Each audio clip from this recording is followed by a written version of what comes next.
que determinan en qué cree la Iglesia y por qué. Yo siempre soy de desafiar, o de desafiarme también, a decir, bueno, ¿por qué creo lo que creo? El otro día, cuando yo leía las Escrituras, miraba el caso de los fariseos. Y ustedes saben que Jesús reprendió a los fariseos porque los acusó de enseñar doctrinas o tradiciones de hombres y no lo que estaba en la palabra de Dios. Y nosotros tomamos eso y lo que decimos es, bueno, debe ser únicamente por malintencionados. Debe ser que los fariseos todos eran mala gente, vamos a decirlo así, y entonces enseñaban mal. Y realmente el Espíritu Santo me inquietó y me mostró que no era así. Que en muchos casos simplemente aprender algo mal te lleva a vos repetirlo y enseñar algo mal, cuando quizás ni siquiera tenés idea por qué creés lo que creés. Entonces, eso lo van a ver ahí en las hojas que repartí, que tiene que ver con la epistemología. La epistemología, además de la canción de Lelutier, que algunos se están tomando justamente de eso para reírse en este momento, tiene que ver con justamente estudiar, o la ciencia que estudia por qué creo lo que creo. Se pregunta a sí mismo por qué creo lo que creo. Yo me lo pregunto constantemente eso. Y como puse ahí al comienzo, creo que Dios justamente está buscando personas que en su palabra, porque obviamente nuestra verdad es la palabra de Dios, nos preguntemos por qué creemos lo que creemos y nos desarraiguemos de costumbres y de cosas que no son bíblicas, pero que como nos han enseñado en algunos aspectos de determinada manera, las repetimos casi farisaicamente. Y yo creo que muchos de nosotros lo hemos repetido y no por mala intención. Simplemente lo hemos repetido por desconocimiento o porque, como pasa, se enseñan algunas cosas que no tienen algún fundamento y nosotros lo repetimos sin una mala intención, como les decía recién. Entonces, por eso puse primero, ahí en el segundo párrafo, que de ninguna manera tenemos la intención de tener la última palabra.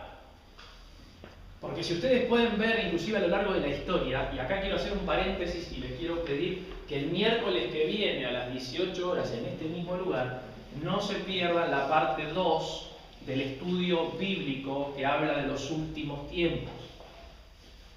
Estamos teniendo un momento muy lindo de estudios y subimos en la parte 1 ya a internet. Les aconsejamos que puedan verlo y que vengan el miércoles que viene a las 6 de la tarde, porque se va a estar teniendo la segunda parte. La primera parte fue más bien introductoria, con fechas y cosas específicas que nos enseñan y nos preparan para la parte 2 y demás, porque si no es imposible. Bueno, necesitamos los datos que se le brindó para poder entender lo siguiente. Pero no se lo pierdan. ¿Van a estar el miércoles a las 6 de la tarde? Bueno, los que no vinieron el miércoles pasado, miren previamente el video en YouTube para tener una idea de qué estamos hablando, obviamente. Igualmente, aquellos que no tienen acceso, tenemos... ¿Dónde están? Estaban acá las hojas. Bueno, estaban por acá, pero las vamos a volver a buscar. Las hojas, me piden alguna hoja porque está el estudio exacto que se le dio para que se lo lleven impreso también. Así que no se hagan problema, cualquiera lo puede tener. Ahí, abajo de la carpeta amarilla. Están acá abajo. Así que, por favor, los que no vinieron y los que no van a verlo por internet, me lo piden y se lo damos acá. Ahora, vamos a hablar de las bases de nuestra fe. Es importante definir en qué creemos, como les dije antes, y que cada iglesia, obviamente la iglesia de Jesucristo, cree en el Señor como su Mesías, pero si ustedes ven hay diferencias entre las iglesias, ¿o no? Y justamente el Señor lo que está abriéndonos el entendimiento es a que cada vez, así como anticipa la palabra, vamos de fe en fe y vamos de gloria en gloria. Necesariamente avanzar de fe en fe y avanzar nosotros como iglesia significa que hay cambios que tenemos que hacer. El caso más rotundo, que mirábamos inclusive el miércoles pasado en el estudio, es el caso de Lutero. Para los que no saben, Lutero, en el siglo XVI, se levantó con una verdad que para nosotros hoy es de perogrullo, como se llama, que es algo sencillo de conocer, y es que la salvación era por gracia. ¿Ustedes lo saben eso? La salvación es por gracia, ¿no? Por la fe, y es un regalo de Dios, no es algo que nosotros podamos hacer. Bueno, eso fue lo que dijo Lutero en el siglo XVI. Para nosotros hoy básico. Ahora Lutero, así como dijo esas cosas, dijo otras cosas que estaban muy mal. ¿Por qué? Porque era un ser humano tal como nosotros, completamente falible como somos nosotros. Bueno, ¿por qué pongo el ejemplo de Lutero? Porque así como Lutero trajo en sí mismo una gran reforma de entender esto de la salvación y no tener que pagar indulgencias a la Iglesia Católica Apostólica Romana, la cual cobraba en aquel entonces supuestamente para ser salvo, y Lutero se opuso a eso y dijo, no, esperen, esto es por fe y tiene que ver la gracia de Dios. Así, la Iglesia ha pasado por distintas renovaciones en las que distintas cosas se han reformado dentro de la Iglesia, aún con seres humanos como nosotros, que también se equivocaban en otras. ¿Me siguen lo que estoy queriendo decir? Por lo tanto, nunca esperemos un mover de Dios sin errores, porque es de Dios, pero es a través de nosotros.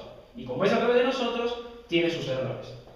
Aún, y el caso más emblemático, es que cuando Cristo vino a la tierra, siendo Él el varón perfecto, en quien no había ni excesos, ni le faltaba nada, porque en Él es completo en el Señor. Sin embargo, sus discípulos llevaron los argumentos que ellos creían del reino de Dios a niveles que no eran ciertos. ¿Se acuerdan qué pasó cuando caminaron por las calles de Samaria? ¿Qué hicieron los discípulos? Dijeron, Señor, tengo una idea, se me ocurrió algo ya que estamos acá por Samaria. ¿Por qué no hacemos caer fuego del cielo y los quemamos a todos, a los samaritanos? Me imagino a Jesús caminando y dice, ¿qué? ¿Y qué les dice? Ustedes no saben de qué espíritu son. Y esos eran los que pasaban mucho tiempo con el Señor. Y en contrapartida a eso, yo eso los llamo, como le gusta decir a Bill Campbell, los de extrema derecha, ¿no? Porque toman la verdad o algo que escucharon y lo llevan a un nivel que no es cierto. Y en contrapartida, en extrema izquierda, tenías a los fariseos, que ¿qué decían ellos? Cuando lo vieron echar fuera un demonio, dijeron, yo sé, este Jesús echa fuera demonios en el nombre de Beelzebú. Entonces siempre vamos a ver que aun cuando vino lo perfecto, cuando hay una restauración, porque obviamente la venida del Mesías traía un montón de cosas, igualmente hay grupos de extrema izquierda y de extrema derecha. ¿Me siguen? ¿Me siguen? Sí. Amén. Hoy va bien, más que una predicación, va a ser una clase. Pero necesito, como sé que los miércoles son menos convocantes, lamentablemente lo digo, que los domingos, quiero que puedan recibir esto que vamos a enseñar en esta mañana. Vamos a arrancar desde aspectos bien básicos que nunca está de más recordarlos y refrescarlos, hasta cosas más profundas. Y quiero que tengan en mente que puedan seguir en la semana la lectura con los versículos que tienen. El primer punto que vemos ahí es bien sencillo, y es que Dios es el creador de todas las cosas, sean visibles e invisibles, a través de Cristo Jesús. Para los que no sabían, aún Jesucristo mismo intervino en la creación del mundo. Fíjense que Colosenses 1:16 dice, porque en Él, y está hablando de Jesús, fueron creadas todas las cosas, las que hay en los cielos y las que hay en la tierra, visibles e invisibles. Sean tronos, sean dominios, sean principados, sean potestades. Todo fue creado por medio de Él y para Él. Y Hebreos 11:3 dice, por la fe entendemos haber sido constituido el universo por la palabra de Dios, de modo que lo que se ve fue hecho de lo que no se veía. Esto, ustedes pueden ir después marcando, estos versículos que vamos a ver son clave para entender la fe y la doctrina que nosotros tenemos. El segundo punto es que Dios deja su palabra inspirada soberanamente por Él, escrita a lo largo de miles de años por muchas personas distintas en lugares distintos. Ustedes saben que la Biblia fue escrita por hombres y mujeres. ¿Lo saben? Que creemos nosotros obviamente que es veraz la Biblia y que fue inspirada sobrenaturalmente por Dios. De hecho, no podría tener la concordancia que tiene la Biblia si no hay una intervención divina ahí. Si ustedes miran las profecías mesiánicas, son imposibles de acertar con Jesucristo si no hay una inspiración sobrenatural ahí. Por eso 2 Timoteo 3:16 dice, toda la Escritura es inspirada por Dios y útil para enseñar, para redarguir, para corregir, para instruir en justicia. Toda la Escritura. Y 1 Pedro 1:11 dice, escudriñando qué persona y qué tiempo indicaba el Espíritu de Cristo que estaba en ellos. O sea, aquellos que hablaron y que escribieron hace muchos años la Escritura, inclusive bajo el Antiguo Pacto, dice que ya el Espíritu de Cristo estaba en ellos y los inspiraron justamente para hablar de las fechas y de las distintas cosas. Porque dice, escudriñando qué persona y qué tiempo indicaba el Espíritu de Cristo que estaba en ellos, el cual anunciaba de antemano los sufrimientos del Cristo y las glorias que vendrían tras ellos. ¿Me siguen? Hasta acá no hay sorpresas, ¿no? Esto más o menos lo conocían. Recuerden que como líderes, que vamos a estar levantando justamente líderes para distintas tareas, necesitamos poder manejar estas cosas con sencillez. Necesitamos poder, cuando alguien nos venga a preguntar, bueno, pero ¿quién es Jesucristo? Y ahí tenemos que nosotros saber desenvolvernos con la palabra en la mano para saber quién es el Hijo de Dios. Por eso dice que Jesucristo, el punto siguiente, es el unigénito Hijo de Dios, la imagen visible del Dios invisible, quien habitó esta tierra, murió por los pecados de toda la humanidad, y solo en Él hay salvación. Su muerte fue esencialmente para crear un nuevo pacto entre Él y el Padre, siendo este nuevo pacto perfecto y por lo tanto mejor que el antiguo pacto. ¿Estamos? Juan 3:16, que lo tienen todos marcados seguramente en sus Biblias. Porque de tal manera amó Dios al mundo que ha dado a su Hijo unigénito, para que todo aquel que en Él cree no se pierda, mas tenga vida eterna. Colosenses 1:15, Él es la imagen del Dios invisible, el primogénito de toda creación. Hechos 4:12, y en ningún otro hay salvación, porque no hay otro nombre bajo el cielo dado a los hombres en que podamos ser salvos. ¿Amén? Amén. La iglesia de Jesús es una sola en el mundo entero, siendo conformada por todos aquellos que genuinamente han entregado su corazón a Él y han creído que Él murió por los pecados nuestros. Mateo 16:18 dice, y yo también te digo que tú eres Pedro, y sobre esta roca edificaré mi iglesia, y las puertas del Hades no prevalecerán contra la iglesia. Ojo acá, hay muchos que creen que la iglesia es una invención humana. Hay muchos que dicen, no, por eso de la iglesia, más allá de los errores que puedan tener en el concepto ya de iglesia, creen que la iglesia fue una ocurrencia nuestra, para encapsular a Dios, No, la iglesia es una invención, déjenme usar ese término, de Jesucristo. Él sopla sobre la iglesia y Él la crea. No nos corresponde, no hay ningún mérito propio en la creación de la iglesia. El cuerpo de Cristo es necesario porque Cristo lo creó así. Y entonces dice, según Hechos 2:38, Pedro les dijo, arrepiéntanse y bautícese cada uno de vosotros en el nombre de Jesucristo para perdón de pecados y recibirán el don del Espíritu Santo. Para ser parte de la iglesia necesitamos arrepentirnos. No hay conocimiento de Dios sin arrepentimiento. Constantemente el Señor nos llama a arrepentimiento. Si vos crees que ser parte de la iglesia de Cristo es venir a congregarte acá, si en tu corazón no estás realmente arrepentido, sos simplemente un congregante más o una persona más sentada en una silla. Pero no sos parte de la iglesia de Cristo. Sos parte de la iglesia de Cristo si te arrepentiste por tus pecados, confesaste que Jesús murió por vos en la cruz del Calvario y entonces ahí recién podés ser salvo. Y acá nos empezamos a meter en terrenos más escabrosos. Hasta acá creo que toda la iglesia de Cristo, como estas cosas fueron reformadas hace mucho tiempo, no tienen problemas con estas cosas. Pero sí tiene problemas la iglesia con lo más cercano. Por eso los desafié hace un rato y les dije, cuidado, porque ante cada mover sobrenatural de Dios en la iglesia, siempre hay detractores. Y siempre hay exagerados, vamos a decir así también, dentro del grupo de los que aceptan el mover de Dios. Normalmente después de un tiempo eso se vuelve a ajustar al caudal correcto y las cosas empiezan a verse de la manera indicada. Por ejemplo, cuando en la década del 80 se restauró el ministerio del profeta, que hasta aquel entonces no había profetas en la iglesia, había pocos, pero no se lo reconocía, la iglesia no lo reconocía. ¿Qué fue lo que primero pasó cuando se restableció el ministerio del profeta? Se llenó de profetas. Se levantaron, se autoproclamaron profetas. Obviamente, eso no desacredita el mover de Dios. Porque había profetas que eran genuinos, de hecho tienen ministerios, algunos hoy desde aquel entonces, y son ministerios genuinos, comprobables, que podemos ver el fruto de su ministerio. Pero se levantaron un montón que eran falsos y que la Biblia misma dice, es necesario que los falsos estén entre ustedes para que sepan cuáles son los verdaderos. Por lo tanto, cuidado con detectar a alguien que hace algo falsamente y creer que puedo desacreditar todo el mover de Dios porque encontré algunos que hacen determinadas cosas.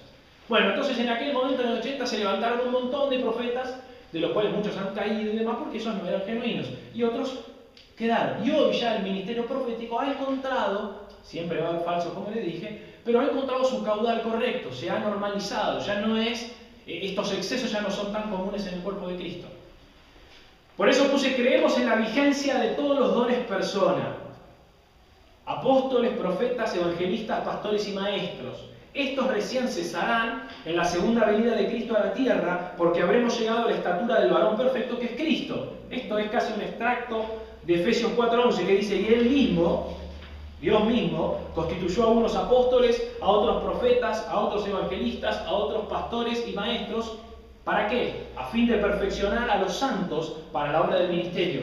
¿Cuántos están perfeccionándose para la obra del ministerio acá?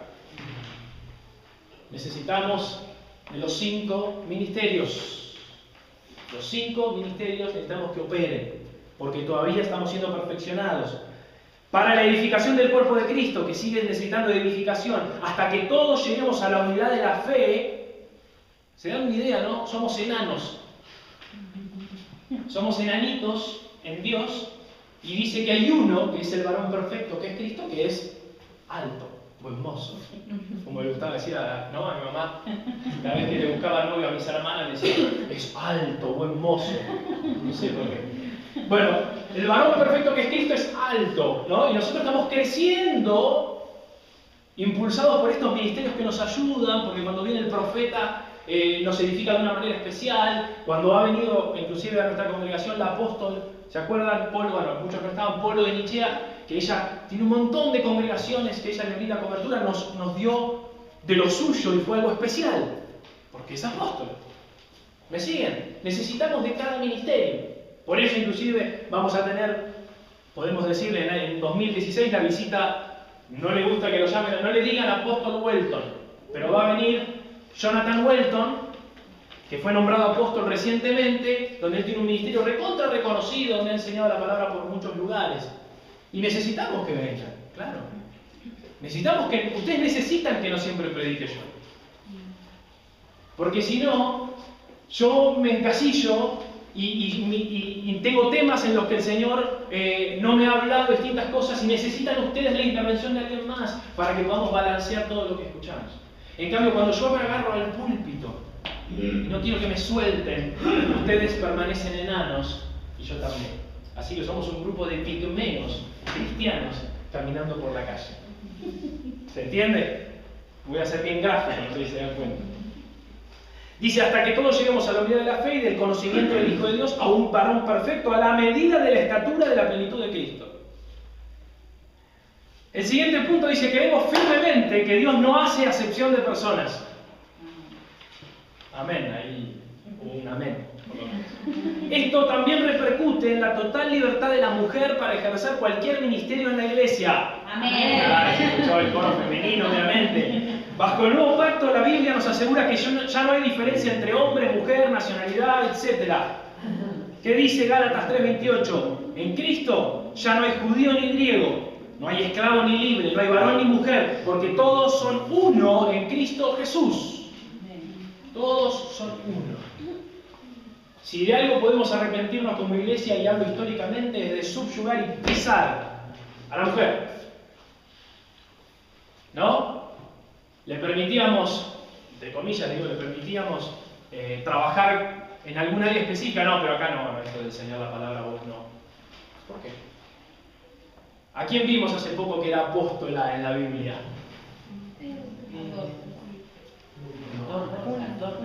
No, Dorcas no.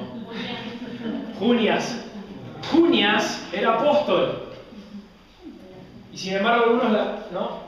Con el codo quieren borrar esa parte por las dudas, les ofende. Bueno, parte de la acepción de personas, nosotros creemos en la acepción de personas, significa otra cosa, ¿no? Sin embargo también significa en lo ministerial darle a la mujer el valor que merece. ¿Amén? Amén. Por eso Joel 2:28, o sea, Joel ya lo había dicho y dijo: después de esto, cuando venía el Mesías, derramaré mi espíritu sobre toda carne y profetizarán, vuestros hijos y vuestras hijas. Vuestros ancianos soñarán sueños y vuestros jóvenes verán visiones. Así que el Espíritu Santo fue derramado por igual sobre varones y sobre mujeres. Los dones espirituales también están plenamente en vigencia y son para edificación del cuerpo de Cristo. Estos están a disposición de todos los creyentes, ya que es el Espíritu Santo quien los provee. En algunos puse menos versículos porque, de hecho, tenemos el estudio bíblico que podemos enseñar de esto, me lo pueden pedir, pero es demasiado. Entonces acá puse simplemente 1 Corintios 12:4, donde dice que ahora bien, hay diversidad de dones, pero el Espíritu es el mismo.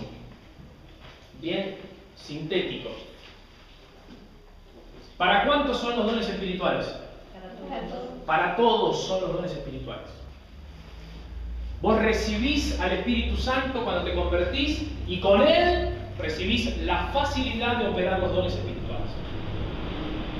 Amén. Después pueden ver el estudio bíblico para desarrollar que hay distintos dones, como dice y demás. Pero no sería lógico que vos digas yo no puedo reconocer en ningún don en el que yo me pueda mover. Eso sería injusto, porque lo justo sería en que te pase lo que la Biblia dice. Amén. Amén.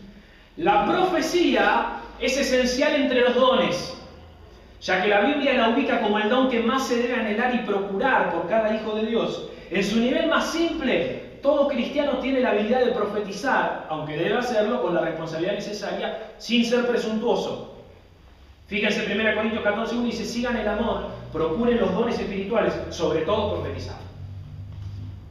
Sobre todo profetizar.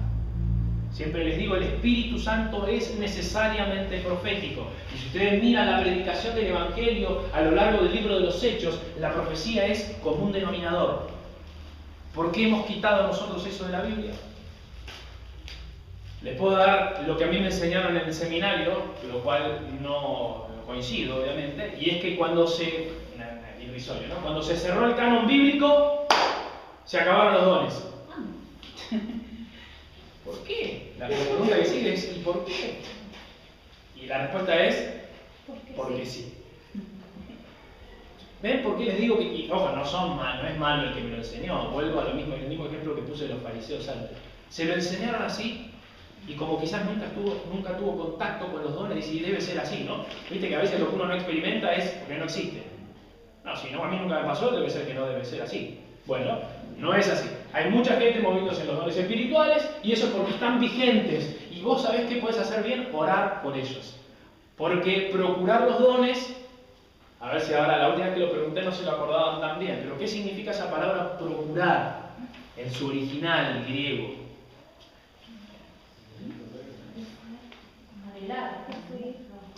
Es una olla que burbujea. Entonces, ese anhelar de los dones no es una vez oré por los dones, no vinieron. No, es, Señor, yo quiero profetizar, yo quiero recibir revelación tuya, yo quiero, como cuando el Señor se acercó a la mujer de Samaria, tener palabras de ciencia, donde yo sé lo que sucede porque el Espíritu Santo me habla. Porque eso dice la palabra, ¿no? Que las ovejas del Señor escuchamos su voz y la sabemos reconocer. Eso significa profecía también. Entonces, lo que quiero decir es, todos pueden orar y ser como esa olla que burbujea, de pedirle al Señor, Señor, yo quiero. Insístanle al Señor. No sean apáticos para orar. Si no, los tengo que confrontar con lo que hacen en la vida diaria, que cuando quieren algo, lo piden, ¿no? Cuando quieren un aumento, van a hablar con el jefe. Buscan todos los pretextos que tienen y le dicen, pero mira que esto, lo otro, y sin embargo, cuando le queremos pedir algo a Dios, hacemos a veces una oración así como... la tiramos a ver si sale casi, y esa oración va sin fe, porque si no insistimos es porque a veces no creemos justamente. ¿Amén? Amén. Y entonces dice que en una reunión de la iglesia como esta es una reunión de la iglesia, me encanta 1 Corintios 14, me encanta, lo pegaría en la pared de mi casa, no creo que mi esposa esté de acuerdo, pero si todos profetizan y entra algún indocto o incrédulo entre ustedes, por todos es convencido y por todos es juzgado. Miren qué importancia de una iglesia que profetiza, porque dice, si todos profetizan. No dice solamente si justo cayó cuando vino la visita del profeta. El profeta profetiza es obvio, pero la iglesia debe profetizar. ¿Cuáles son? Vamos a aprovechar para hacer una pregunta. Las tres incumbencias de la profecía en el nuevo pacto. ¿Para qué se usa la profecía en el nuevo pacto? Para consolar, para edificar y para exhortar. Así que aquellos que andan profetizando para condenar, La habrán leído en el libro de Macabeos, ¿no? En los apócrifos, habrán tenido la Biblia equivocada. La profecía es para edificar, para consolar y para exhortar. Nunca es para juzgar y sancionar. Aún la exhortación, que es como lo más finito de eso, es con amor. Es decir, una persona, mirá, el Señor me está mostrando esto, ¿qué podemos hacer? ¿Qué te está pasando? No, para ir a juzgar. ¿Amén? Amén. La sanidad de enfermedades y dolencias es una obra consumada ¿en dónde? En la cruz. Amén. Esto nos otorga la posibilidad de orar para que la realidad del cielo invada la tierra. Esta es la realidad que creían los apóstoles del Cordero y por esta razón vieron sanidades, milagros y resurrecciones. Por eso Mateo 8:17 dice, para que se cumpliese lo dicho por el profeta Isaías cuando dijo, Él mismo tomó nuestras enfermedades y llevó nuestras dolencias. Y Lucas 11:2 dice, cuando oren, digan, Padre nuestro que estás en los cielos, santificado sea tu nombre, venga tu reino, hágase tu voluntad, como en el cielo, así también en la tierra. Esa es una manera efectiva de orar por los milagros. Que la realidad del cielo impacte la tierra. Yo debo transformar mi mente en una mente que lo que quiere hacer es que la realidad de lo que pasa en los cielos pase en la tierra. No debo preocuparme a ver cómo reprendo esta enfermedad, que es durísima, que la tiene hace un montón de años. No tengo que irme para ese lado me va a nublar. Lo que yo tengo que decir es, Señor, ¿cuál es la realidad del cielo? En el cielo estas cosas no pasan, no hay enfermedad. Entonces esa realidad del cielo la quiero vivir en la tierra y la declaro sobre esta persona que estoy orando en este momento. ¿Amén? Así es como los milagros suceden. Bueno, seguimos en los terrenos escabrosos. Creemos que la Biblia brinda una escatología de victoria. Escatología es teológicamente el estudio de los tiempos, mayormente referido a los tiempos finales. Entonces creemos en tiempos finales victoriosos para la iglesia. Y acá voy a profundizar un poquitito, aunque no demasiado, porque para eso están los estudios bíblicos los miércoles. Por cuanto Cristo triunfó y nos otorgó esa victoria a nosotros, la iglesia completa la obra de derrotar a los enemigos del Señor hasta ponerlos debajo de los pies. Nuestro caminar es ascendente, de gloria en gloria. Nuestro crecimiento es como la semilla de mostaza, de lo más pequeño hasta un crecimiento extraordinario. Colosenses 2:15 dice, despojando a los principados y a las potestades, las exhibió públicamente, triunfando sobre ellos en la cruz. Efesios 1:22 dice, sometió todas las cosas bajo sus pies y lo dio por cabeza sobre todas las cosas a la iglesia. 2 Corintios 3:18 dice, por tanto, nosotros todos mirando a cara descubierta como un espejo la gloria del Señor, somos transformados de gloria en gloria en la misma imagen por el Espíritu del Señor. Y acá viene lo que dice Marcos 4. Decía también, ¿a qué haremos semejante el reino de Dios o con qué parábola lo compararemos? Es como el grano de mostaza. ¿Vieron alguna vez un grano de mostaza? Sí. Se te pierde, ¿no? Se te puede perder. El grano de mostaza que cuando se siembra en la tierra es la más pequeña de todas las semillas que hay en la tierra. Pero después de sembrado crece y se hace la mayor de todas las hortalizas y echa grandes ramas de tal manera que las aves del cielo pueden morar bajo su sombra. Hermoso el reino de los cielos que continúa creciendo por siempre. Empezó así, con 1, el Cristo, y 12/11 discípulos, ¿no? Porque hay uno que se fue. Después nombraron a otro, bueno, no vamos a entrar en terrenos ahí en el libro de los Hechos. Pero lo que quiero decir es, empezó como un grano de mostaza. ¿Quién podía prever que hoy los cristianos son 2.000 millones en el mundo? ¿Quién podría haberlo dicho con 12 tipos y con uno que encima lo mataron? Porque Cristo se entregó en la cruz. En ese momento yo me imagino cuando eran esparcidos, ¿no? Cuando Pedro salía corriendo para un lado y los demás salían corriendo para otro lado, ¿quién podía creer que hoy podía ser esta fe 2.000 más, es un poco más, pero más o menos 2.000 millones en el mundo? Y me gustaba el otro día lo que decía justamente este autor Jonathan Welton en uno de sus libros, donde a veces tenemos la mala costumbre de entronizar determinadas cosas de la iglesia primitiva, que obviamente era muy genuina y estaba bárbara, pero había cosas que no eran para entronizar, como por ejemplo, vemos en Hechos 2 la conversión de 3.000 personas. Y obviamente nos asombra, porque una conversión de 3.000 personas es impresionante. Y entonces decimos, si pudiéramos volver a esa época del libro de los Hechos, que se conviertan 3.000 personas. Y hoy hay campañas de sanidades y milagros en el África, con Maheshadla y muchas personas, donde se convierten de a cientos de miles. Ese es el reino de Dios, que era la semilla de mostaza y ahora es uno de los árboles más grandes del mundo. ¿Me siguen lo que estoy diciendo? Porque depende de la escatología que tengamos, o sea, el estudio de los tiempos que tengamos, es como vamos a entender los tiempos finales. Por eso sigo acá. Creemos que Dios ha traído modelos soberanos de restauración a lo largo de toda la Iglesia, y voy a dar unos ejemplos. Por ejemplo, la Reforma Protestante que les nombré antes con Martín Lutero, el movimiento pentecostal del siglo XX, el movimiento de la lluvia tardía también en el siglo XX, el movimiento apostólico y profético del siglo XXI, por ejemplo.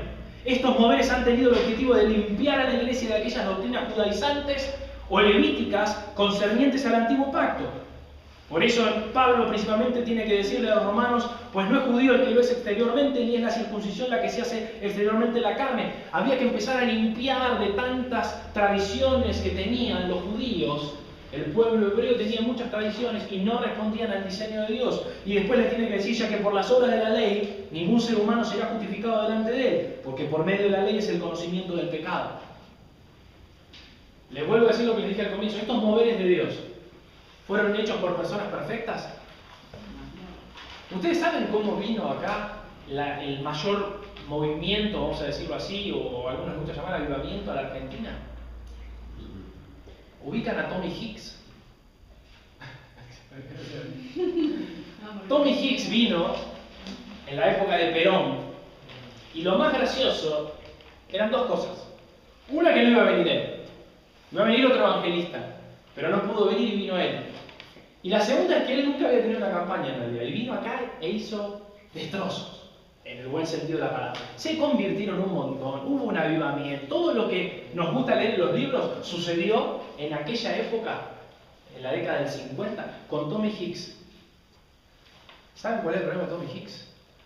Era un borracho empedernido. Como se nos caen las caretas, ¿no? Ahí. Nosotros decimos, ¿por qué no usó otra, no? Y ahí es donde me doy cuenta que no vamos a negociar esto. Hoy les hablé de santidad, es obvio. No empiecen ahora, no se vayan a tomar una birra a la esquina. Lo que estoy queriendo decirles es que Dios utiliza los que están disponibles. Y cuando toda la iglesia está seca, apagada y está muerta, Dios tiene que levantar a gente aún con graves problemas para demostrarle a la iglesia que dejen de creer que es su santidad la que los hace ser usados por Dios. ¿Me siguen? Entonces, ahora nosotros hemos purificado cada vez más esto. Después de ese mover vino lo que Anacondia hizo. Y de Anacondia podemos ver un ministerio íntegro. Pero en un momento se necesitaba aún de estas cosas. Y por eso cuando vino el movimiento pentecostal, ¿por qué vino el movimiento pentecostal? Que tuvo extremo, ¿no? El otro día, ayer hablaba con una persona, nos reíamos, donde hay pastores que para que alguien hable en lenguas le dicen que repita alabanza, alabanza, alabanza hasta que se trabe. Papelón, imagínense qué sentido tiene eso. No importa, era un error, no son falsos, quizás no, algunos puede ser, pero no es eso. Pero ¿saben qué pasa? En aquel entonces el movimiento bautista se había secado tanto que ni siquiera se permitía mencionar la palabra Espíritu Santo por las dudas. No se podía mencionar. Entonces Dios tuvo que levantar del vulgo, porque miren, lean el libro, hay un libro que se llama El movimiento de la calle Azusa, un libro interesante, cortito, que está en Peñel y en Certeza, y miren a las personas que Dios usó para ese movimiento pentecostal. Personas del vulgo, personas que no tenían demasiado, sin embargo, usadas soberanamente por Dios, para enseñarnos a nosotros que Dios puede usar al que Él quiere. ¿Amén? Amén.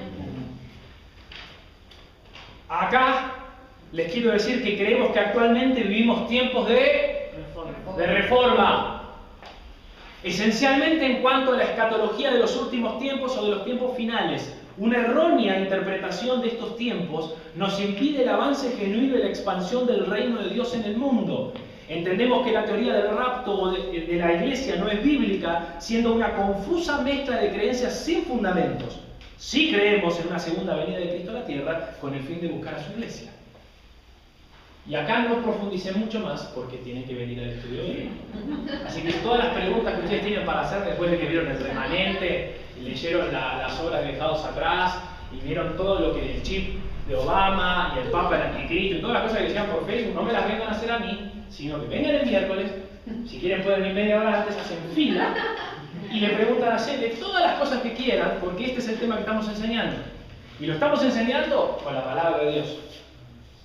No con la novela o la visión que uno tuvo, donde a mí el Señor me reveló que en los últimos tiempos va a venir como un pájaro y se va a llevar alguno y otro quedará la ropa tirada en el piso. ¿Y qué haremos con la ropa? Tiene toda la ropa que vamos a tener para vender en ese entonces porque se quedan. Bueno, todas esas cosas que son teorías que no están en la Biblia, por favor, no están en la Biblia. No, ya sé, tienen preguntas porque entiendo que algunos pueden conocer algunos versículos que parecen decir eso, pero justamente si pueden venir acá, les vamos a poder enseñar que los tiempos finales se contradicen con una escatología de victoria si vamos para ese lado. Si la iglesia va creciendo, ascendiendo de gloria en gloria, ¿cómo es que va a venir toda una situación de derrota sobre la iglesia? Y a mí me lo enseñaron en el seminario. Un profesor, yo les digo, me miró a los ojos, me señaló y me dijo, así que no creas que viene un gran avivamiento en los tiempos finales. Lo que viene es una gran apostasía. Y casi que me fui para atrás y dije, qué miedo me dio. Y yo tenía inquietud, digo, pero ¿por qué me está diciendo esto? A ver, ¿en qué se basa? Y ahí lo que les quiero decir es que hay una enseñanza de que las 7 iglesias que se mencionan en Apocalipsis 2, que se mencionan desde la iglesia de Éfeso hasta la iglesia de la Odisea, lo que está planteando es una idea cronológica de los hechos. Que la iglesia de Éfeso es la iglesia del 30 al 200 después de Cristo y la iglesia de la Odisea es la de los tiempos finales. Si leen la de la Odisea, que supuestamente era de los tiempos finales, ¿qué dice? Una iglesia que se cree rica y es pobre, que es desventurada, que es miserable. Entonces, ¿qué dice? Bueno, la iglesia de los tiempos finales, hasta que venga el rapto, tiene que ser una iglesia pobre, destruida. Bueno, ¿se entiende? Eso no coincide con una escatología de victoria. Y nosotros creemos en la escatología de victoria. Y el miércoles él se encargó de mostrar los malos frutos que trae esta escatología. Y el otro día, casualmente, viendo el canal Enlace, miraba justamente que le hacían una pregunta a uno de los pastores y decía, a mí me hicieron creer que en el año 1988 era calcada que venía la segunda venida de Cristo. ¿Por qué? Porque algunos entendieron que en 1948, cuando Israel se volvía a ser Estado, volvió a recuperar su territorio, se había activado algo especial en el reloj profético de Dios, y entonces en 40 años, porque según Mateo 24, lo que decía era que no iba a pasar una generación hasta que acontezca todo esto, supuestamente el rapto y todo eso, ¿qué pasó? Dijeron, en el 88 sí o sí viene el Señor. Y era gracioso porque el canal cristiano TVN de Estados Unidos interrumpía la transmisión para dar indicaciones de lo que había que hacer ante el rapto. ¿Se dan cuenta de esto? Pasó el 88, el 89, el 90, vino Carlitos Menem a la Argentina, pasó de todo acá, y sin embargo, el rapto no vino. ¿Por qué? Porque estamos creyendo en señales que no son las correctas. Por eso les digo, y esto no es un capricho enseñarle estas cosas, es porque la gente que está enseñando esto está teniendo, me refiero equivocadamente, está teniendo una mentalidad cortoplacista y no de crecimiento. Porque ¿qué dice? No, si el rapto viene mañana, entonces, ¿qué hago? Ya, no trabajo, no estudio. De hecho, en el 88 algunos dejaron el trabajo y se fueron así. Y se fueron a esperar que venga el Señor. Y si ustedes prestan atención a las profecías, no quiero entrar demasiado en lo que va a enseñar Cele, en aquellas que tenemos la tendencia a creer que son de los últimos tiempos. Por ejemplo, una de las cosas que dice, cuando el tiempo está cerca, porque a veces entendemos que ese tiempo está cerca, habla de los tiempos finales, y no es así. Dice, bueno, los que estén en un lugar huyan a los montes. ¿Cómo hacemos nosotros que vivimos acá en Denver? Claro, nos vamos hasta Monte Grande, a ver si podemos un monte. ¿No será que no hablaba de esos tiempos? No tiene sentido. ¿Qué nos va a salvar? ¿Encontrar un monte? Entonces, claro, a ver, vamos a hacer un terraplén, a ver si zafamos del rapto. Bueno, cosas que no tienen sentido en serio y que se les encargó el miércoles, por eso les digo, miren el video, llévense el papel de explicar hasta de dónde surgieron. Surgieron simplemente como una respuesta a un sacerdote católico que estaba enojado con unos escritos de Lutero. Bueno, pueden ver un poquito más de todo eso. Por lo tanto, puse en el punto final, no esperamos ni una gran tribulación, ni la apostasía de la iglesia, por cuanto entendemos que estos fragmentos no hablan de los tiempos actuales ni futuros, sino pasados. Sí es cierto que hay falsos hermanos y ministros, obviamente, pero estos están para que podamos distinguir quienes predican la verdad. Yo sé que esto es como un cachetazo teológico, ¿no? Porque muchos hemos sido, yo también, enseñado en otras cosas. pero pueden venir exactamente a ver los estudios bíblicos para desarrollar con claridad qué es lo que Dios habla de esto. Cele se metió en camisa de 11 varas, una frase muy moderna. Porque es un tema difícil, es un tema que quiero que lo debatamos, obviamente. Yo no estoy vuelvo a decir lo mismo, no estoy diciendo con esto que tenemos la última palabra. Es más, yo creo que muchos de los pilares que estamos construyendo en este tiempo se va a ver el resultado quizás en 100 años. ¿Y no les gustaría ser piezas fundamentales de esas cosas? ¿Ustedes creen que cuando Lutero clavó las 95 tesis en Wittenberg, sabía lo que estaba haciendo? Él dijo, la verdad, estoy leyendo la Biblia, esto no coincide, pum, clavó las tesis. Lo que menos imaginaba es que hoy estábamos hablando, tanto tiempo después, de un movimiento protestante, de los amigos de Lutero, de los enemigos de Lutero. Él no lo creía. Bueno, nosotros tenemos que saber que estamos en un tiempo de reforma. Ya pasó la reforma pentecostal, ya pasó el movimiento de lluvia tardía, que puso en su debido lugar a la imposición de las manos, a la profecía. Ya pasó el movimiento profético, el movimiento apostólico, donde ya tenemos hoy los 5 ministerios trabajando. La iglesia va continuamente reformándose. Y en este tiempo lo que se necesita reformar de acá en adelante, entre otras cosas, es nuestro entendimiento de los tiempos finales. Porque cada vez, se dieron cuenta, ¿no? Cada avance tecnológico que sucede es la marca de la bestia. La televisión, nos contaba Celio el otro día que en la década del 80 la gente agarraba el televisor y lo tiraba al río. Porque era la marca de la bestia, ¿no? El cuadrado de la caja de Satanás. Algunos que tienen más años saben que eso se ha nombrado así. Y hoy todos tenemos televisión y no vino después el anticristo y Obama no lo es. Y todo. Por eso, entonces, todas las cosas esas son de películas. Es una película. Nos creímos una serie de Spielberg prácticamente y la hemos adoptado como si la Biblia dijera, y en realidad son 2 versículos agarrados, algunos de Tesalonicenses, otros de Apocalipsis, algunos de Corintios, los agarramos todos y los metemos y hacemos una teoría, una doctrina de algo que no dice la Biblia y que es fácil de comprobar que todas esas cosas se cumplieran. Así que les predico esto simplemente porque como iglesia debemos hablar una misma cosa. Entonces, me llamó la atención porque en la semana cuando subo, que íbamos a tener el miércoles el video, me escribe un hermano de la iglesia. Y me dice, qué bueno que van a hablar de esto, me dice, porque nosotros con los jóvenes estamos a full con este tema. Yo cuando dijo a full con este tema dije, no sé qué debe estar pensando.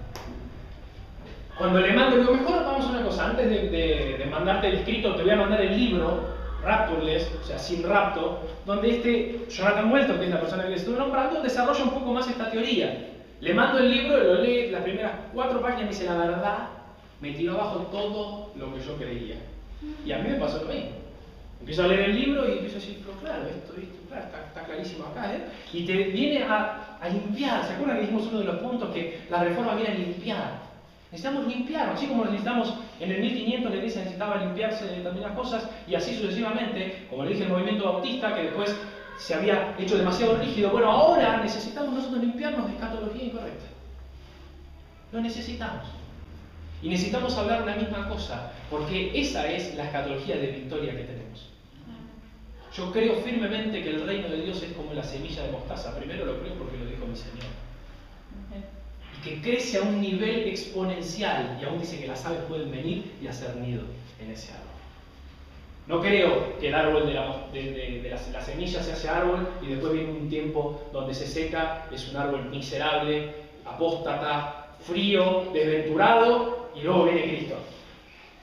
No lo creo. ¿Me siguen? Entonces, oremos nosotros juntos por esta escatología de victoria, porque lo que ustedes puedan predicar y enseñar va a marcar la vida de muchos. Van a pensar en largo plazo. ¿Qué hablamos el domingo anterior? De dejar un legado. En una mentalidad cortoplacista no se puede dejar un legado, porque se vive, está bien, a ver, vuelvo a lo mismo, vivamos en el sentido espiritual o de santidad como si el Señor vuelve mañana. Está claro, que para mí no venga mañana no quiere decir que tenés que pecar. Por favor, nadie tome eso. Nadie quiere decir, no, como no viene ahora, entonces vivamos. No, obvio, vivamos siempre para el Señor. Como el Señor manda que vivamos, hagamos las cosas como Él le gusta que las hagamos. Como dice Pablo, considerémonos nosotros muertos al pecado. Está clarísimo eso. Pero ojo, porque tomar eso ya como que el Señor viene mañana, entonces nos puede hacer a nosotros a no preparar a nuestros hijos en la palabra. Quizás vos tenías inquietud de estudiar la Biblia en un seminario. No, total, así. ya viene, Señor. Bueno, eso es lo que está mal. Y eso es lo que yo quiero desarraigar. Amén.